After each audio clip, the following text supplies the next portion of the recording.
you imagine, deep in the universe, about 650 light-years away from Earth, a mysterious eye is silently observing every action of our planet? This is not a fictional scene from a science fiction novel, but a real and marvelous phenomenon in the universe.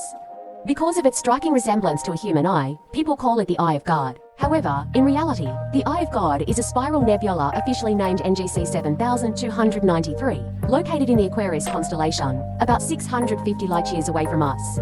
The history of this nebula's discovery dates back to 1780, when the French astronomer Jacques-Louis Messier first observed it, and named it M77, as it was the 77th nebula visible to the naked eye that he had recorded. In 1824, it was observed again by Louis Harding. When viewed from Earth through a telescope, the spiral nebula appears in a spectacular and unique shape. We can see a blue pupil within a white eye, surrounded by a faint pink eyelid. The entire structure looks exactly like a vivid eye and eye of the universe. However, the size of this eye is beyond imagination, with a diameter of up to 5.1 light-years. This means that light would take 56 years to travel from one end to the other. For comparison, the diameter of the solar system is only about 2 light-years, not even half the size of the Eye of God. What's even more astonishing is that this nebula is still expanding at a speed of over 30 kilometers per second. Scientists have discovered that spiral nebulae belong to a category called planetary nebulae, whose formation is closely related to the evolution of stars. Before becoming a nebula, it was once a medium or small mass star, similar to the Sun. In its final stages, this star gradually depleted its hydrogen fuel and began expanding, transforming into a red giant.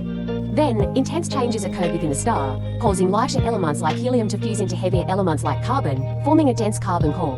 When the balance between gravitational forces and radiation pressure is disrupted, the outer layers of the star are ejected into space, forming the spiral nebula we see today. Meanwhile, the remaining core of the star becomes a hard, dense white dwarf. This process gives us a glimpse into the future of our Sun. Although the Sun is currently in its mature phase, in a few billion years, it will inevitably enter its final stage, expanding into a red giant. Its radius may increase to the point of engulfing Mercury, Venus, and even threatening Earth's orbit.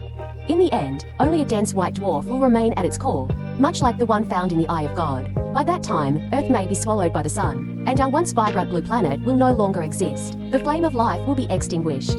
When we reflect on these celestial wonders, we realize that beneath their breathtaking beauty lies the sorrow of evolution and decay. If, one day, this nebula once harbored life, it has now vanished into the river of time. According to scientists, the Eye of God will continue to exist in the universe for now, but in about 20,000 to 30,000 years, it will gradually fade away. In the end, only a lonely white dwarf at its center will remain, silently telling the story of its glorious yet melancholic past.